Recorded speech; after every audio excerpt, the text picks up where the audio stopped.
On this computer. Okay.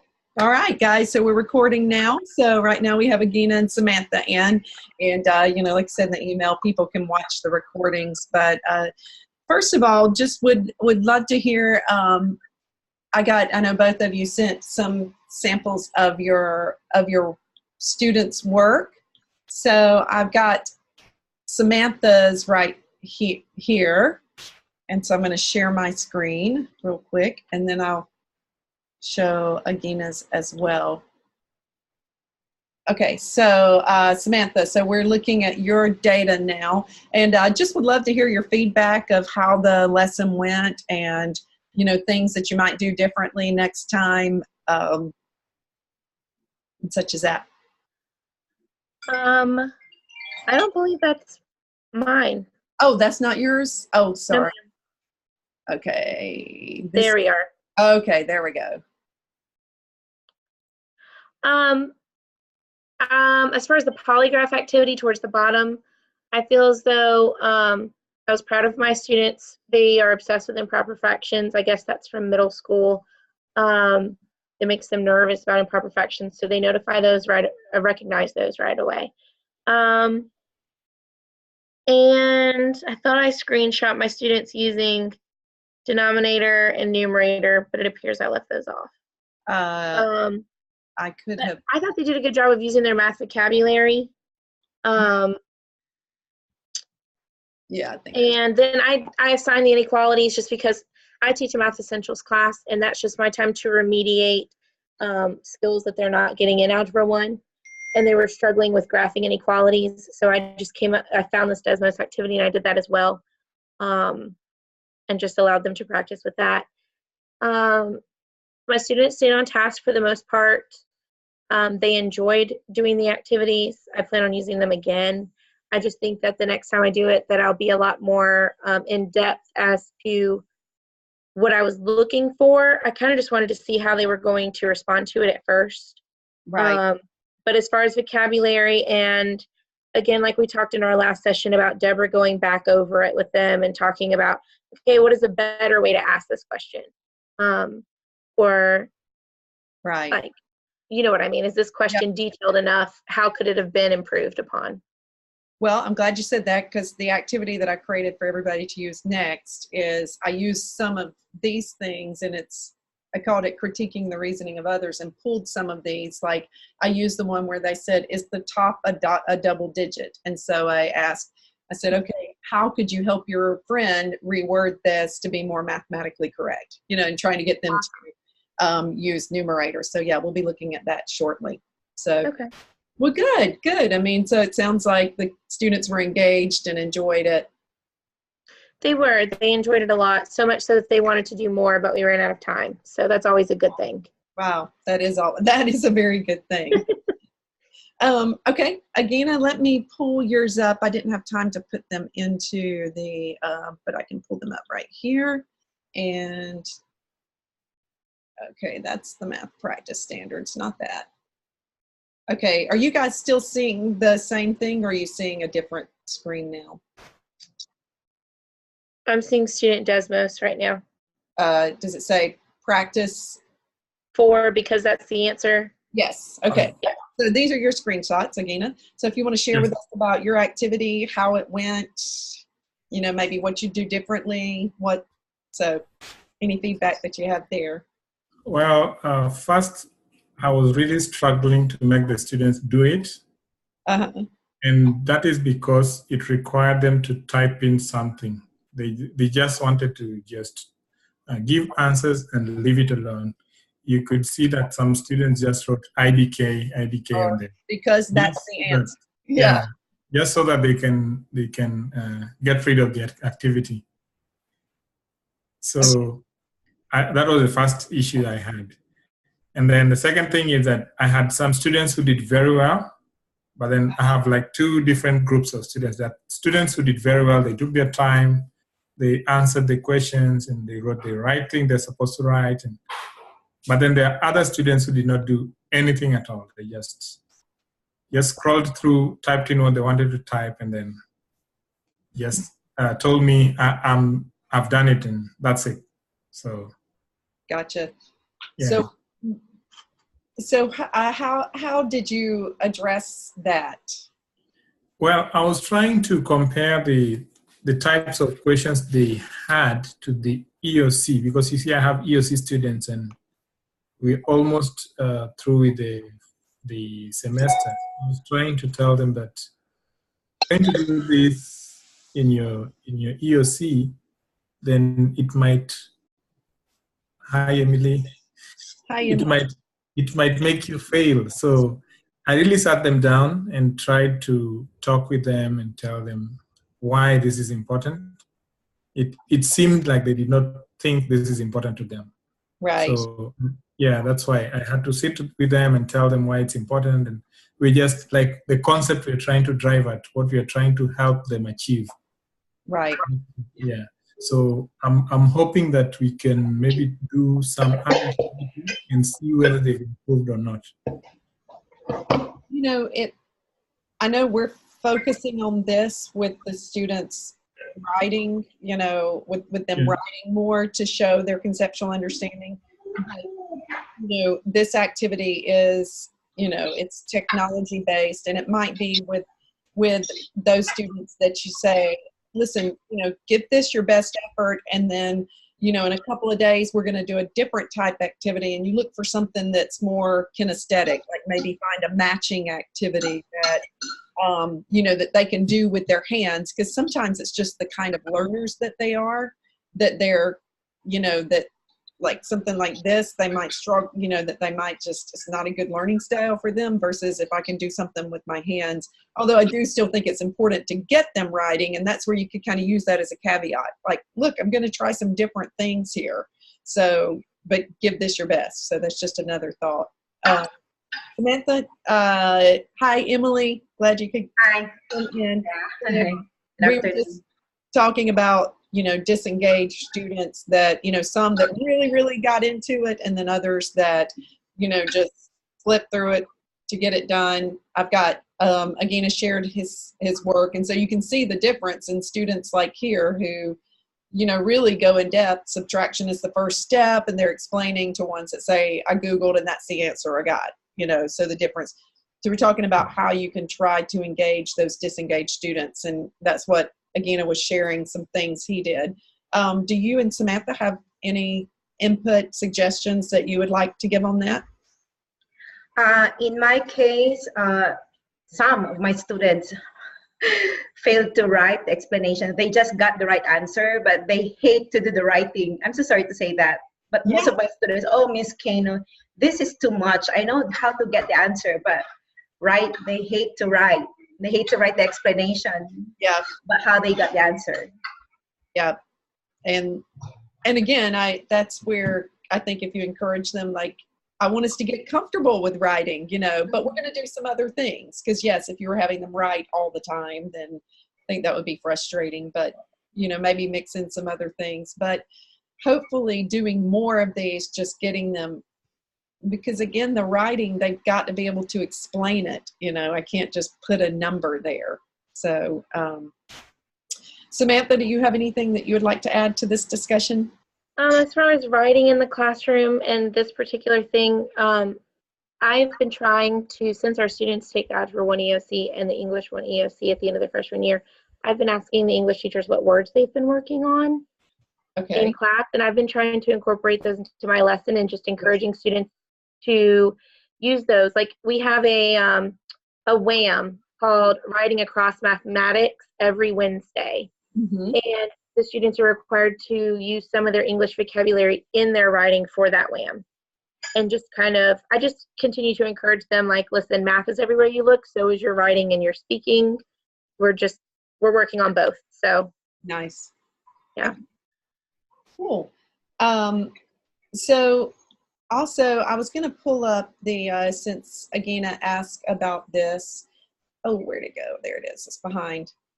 So these are the math process standards. And again, I just emailed those to you again. And again, it's just the NCTM put these out back in, oh my goodness, I can't remember the year. It was back in like around 2010, sometime around then, maybe even a little bit before that. just process standards of how students learn.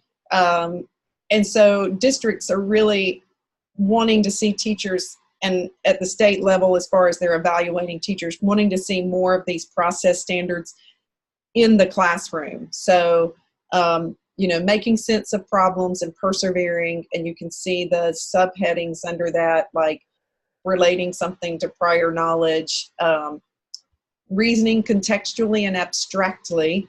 So, like, for example, example of this is describe a given situation using multiple mathematical representations. So do they connect that this graph of a line is the same thing as this algebraic expression, you know, or I mean, this algebraic equation, y equals x plus 2. Do they connect that those are the same thing? And connecting to the context. Using critical thinking skills to justify mathematical reasoning and critique the reasoning of others, and that's what the activity next week is on. And they've been doing this too. If you did the inequality one, they did making conjectures and explaining their validity, because they were like, okay, I think this might be a good number, and then they looked at it on the graph. Modeling, connecting to the real world. Using tools effectively. So this is technology tools. This is if I'm in geometry and I'm using, you know, tools in geometry, you know, with my rulers and different things, but using tools to help you understand math. Communicating mathematically with precision, and that's what we've really been doing in this one, is trying to get them to communicate with precision and use the right words, this one big, using appropriate scales and labels, you know, and then finally identifying and utilizing structure and patterns. So making generalizations from structures. So that's what those are. So if you ever are in an evaluation and they're asking you, how are you using the math process standards? These are the math process standards for South Carolina. So, I mean, you can really almost pull ones of these from what we've been doing over the last few weeks. I mean, almost all of them at some point. Mm-hmm. So that's why, you know, just to be thinking about that and just more aware of that. Okay, so the activity, Emily, Samantha and Agina both shared about their activity and how it went, so I want to give you the opportunity to do that as well. Oh, you're on mute.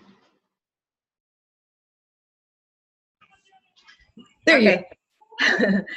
I actually made some snapshots for some of my students' output about the solving inequalities. Yes. And I failed to have a snapshot for those students who are messing up with the activity. So next time I'm going to make a snapshot for everybody.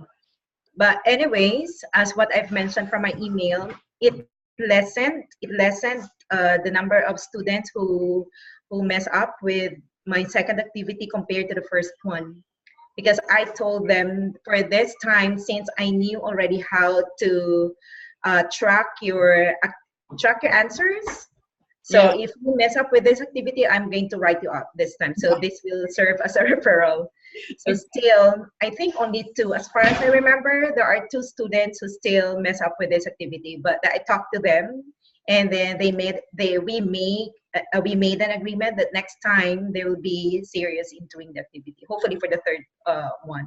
Yeah, it's just, you know, taking the time that, you know, it takes time to get those norms established and what's acceptable and what's, but then, you know, once you do that, they can actually enjoy the activities. I've got yours pulled up here that you sent me. I thought there was a little, I was looking at this screen. Can everyone see this? Let me see if I can make it bigger so that we can, zoom. I made it smaller. There we go. It looks like, let me see. Let me go. Okay.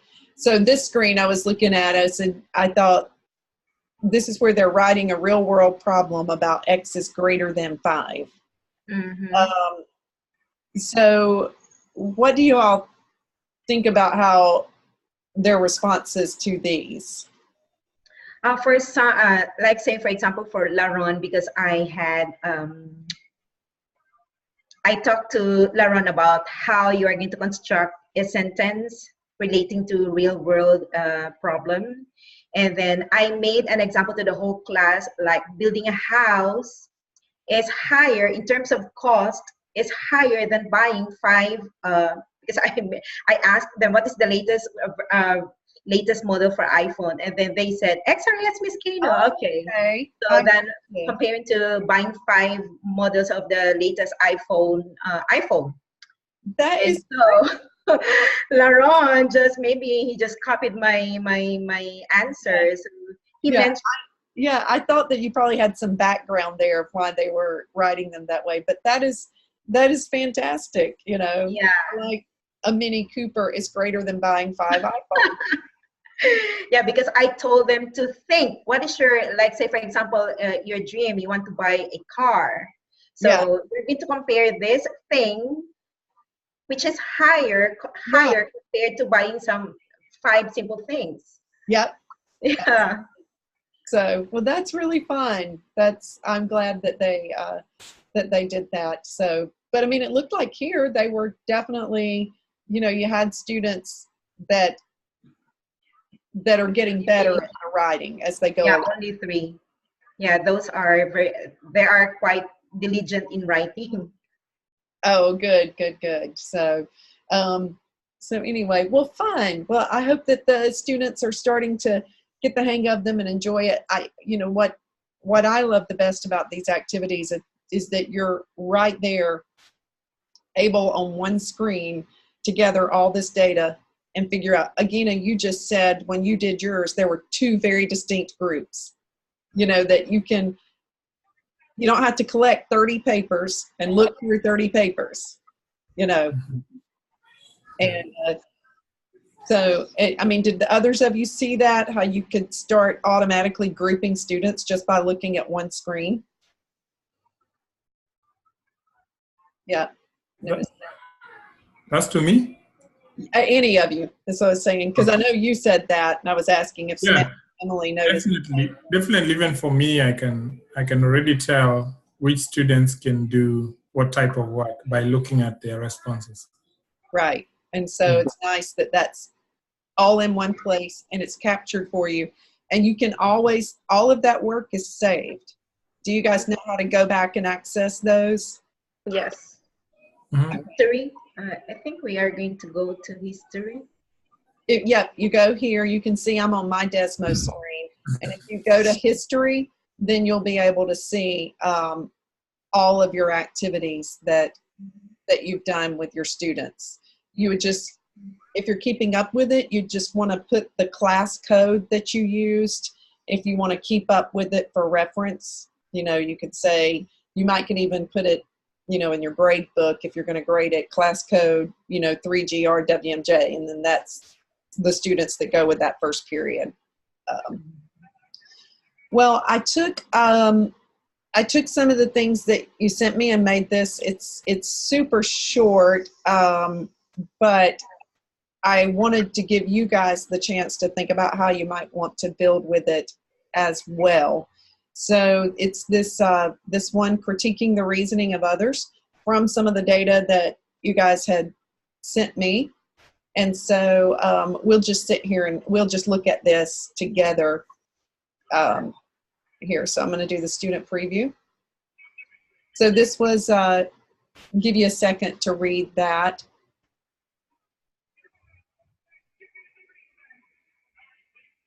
Mm-hmm.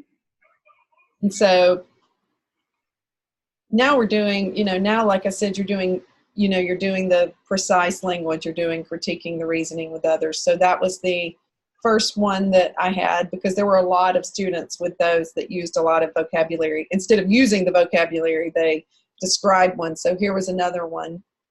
Mm-hmm.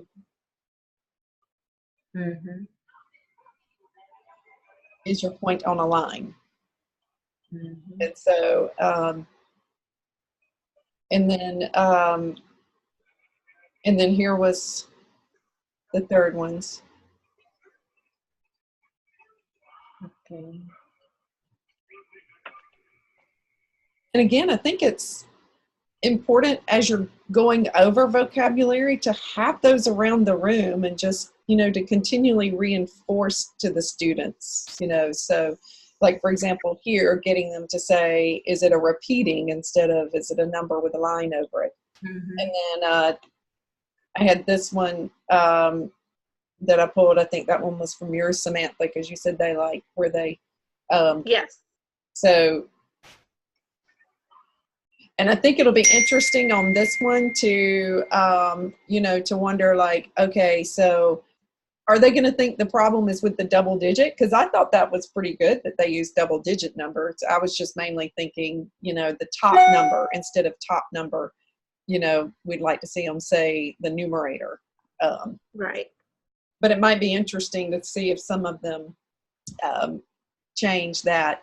So those are the 4 slides that I have. So I'd like for you guys to take a minute. So I'll share this activity with you. And when you get the activity, if you want to, remember you first copy it, and is here. I don't copy and edit. I think you'll have to do that first. But then once you edit it, you can simply add in screens. You just go to edit your activity. And you can just come right here to add a screen. So if you wanted to do, like I said, the idea of this particular not polygraph, Desmos activity as being critiquing the reasoning of others, then we're looking at mistakes that students would have made. By the way, I had someone, and I thought this was such good advice. They said, when you're ever doing this type of error analysis problem, because I had one written out for the middle grades that were working, and it was like 6 steps, and they made a mistake in 1 step. I said, the teacher marked the problem incorrect.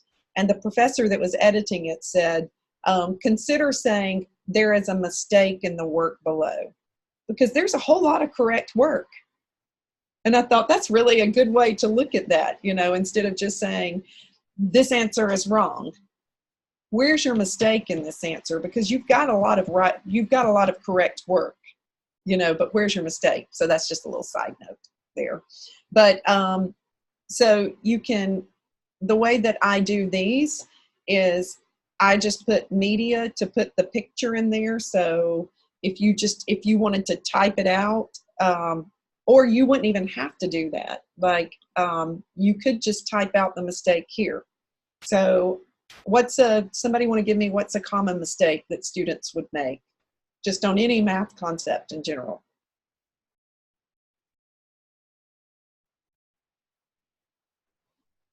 Issues with negatives and positives, multiplying negative numbers and forgetting to So maybe multiply.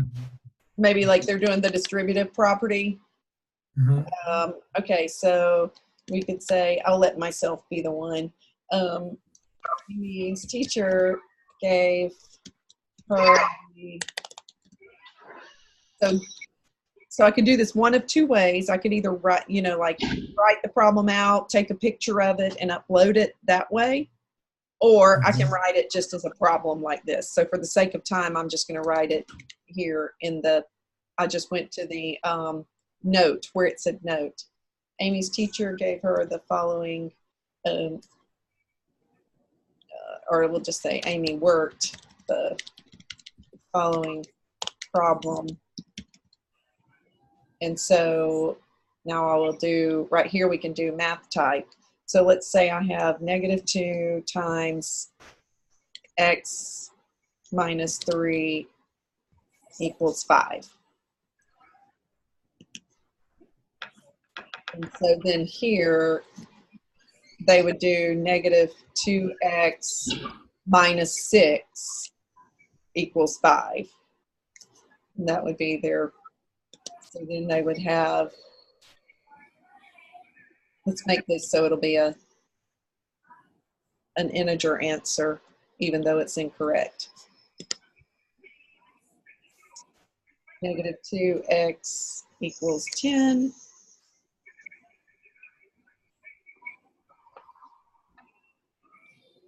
So x equals negative 5. Okay, and so then we could say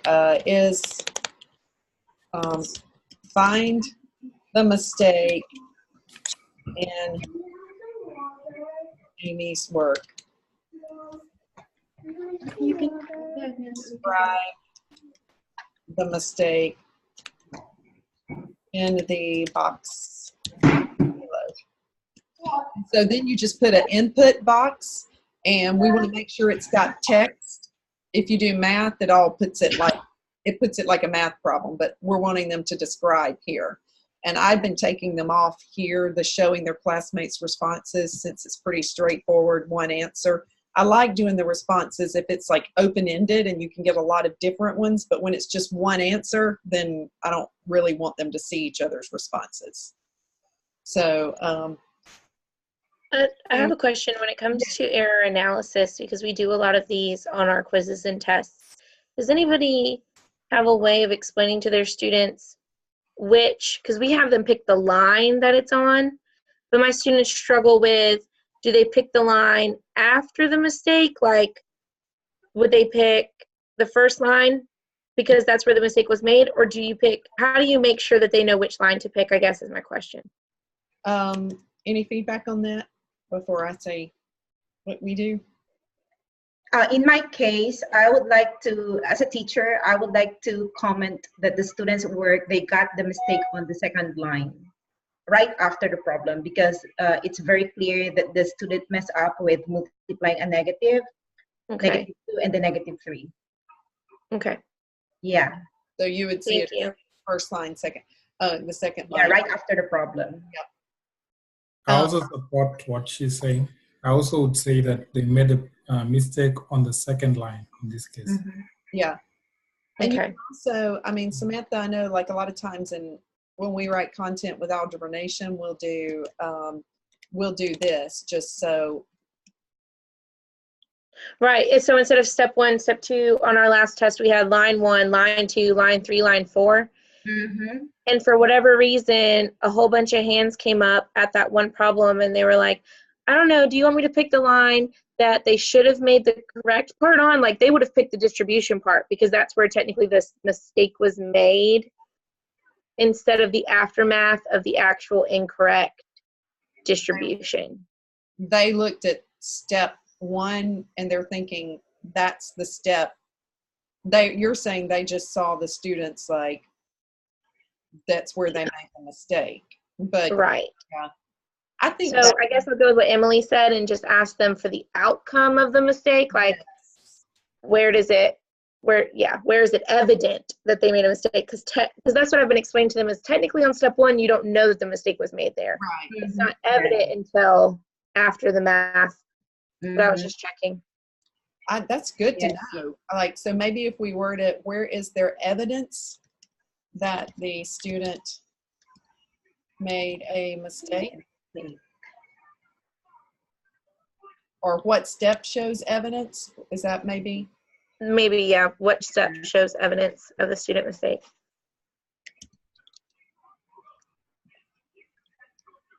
Evidence. And we can just say of Amy's mistake. And then describe the mistake. That's good to know. I mean, it's all good things to think about, like, because I guess, yeah, because you're saying they said, oh, well, they made a mistake when they did step 1. Right. So they're seeing it as, that's interesting. Wow. That is interesting, and I don't know if this is off topic, and if it is, you can say, okay, Graves, this is not appropriate. Also on that same test, the students had an inequality, and it said, which of the following solutions, or which of the following answers is part of the solution set? Choose yes or no. The students only selected yes and left the no's blank. because they thought that they only had to pick the yes ones, even though the instructions specifically said check, capital letters yes, or capital letters no for each solution set. Wow. So we were talking as a PLC this week, like maybe that's why they did so poorly last year on the PLC, I mean on the EOC, because they thought they were only, when it says select all, they thought they were only selecting the correct ones. Right. Yeah. So now we have to go back and teach them. I guess it's more about interpreting the instructions. I know they read them. Right. But after the test, so many students came up and they were like, why did I not get this one right? Because you didn't check no. Well, I thought you only wanted me to check yes. They were saying this one is the answer. Right. Yes. Yep.